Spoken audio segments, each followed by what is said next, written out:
Hi friends, this is activity 2 for math. Your learning goal is to sort 100, 10, and ones.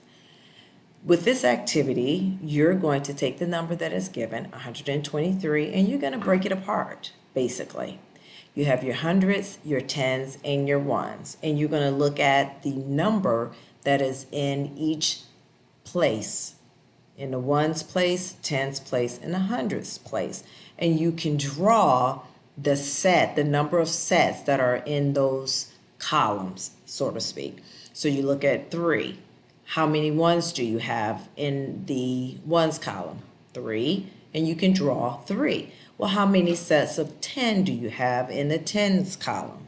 And how many sets of 100s do you have in the 100s column? Once you draw, to just give yourself a visual, draw in each column according to what you have just broken down, then you go down to the bottom of the page and you're going to answer the question. How many hundreds did you draw on the hundreds column? You write that number down. How many sets of tens and how many ones did you have in the ones column? And once you have answered those 3, then you are done.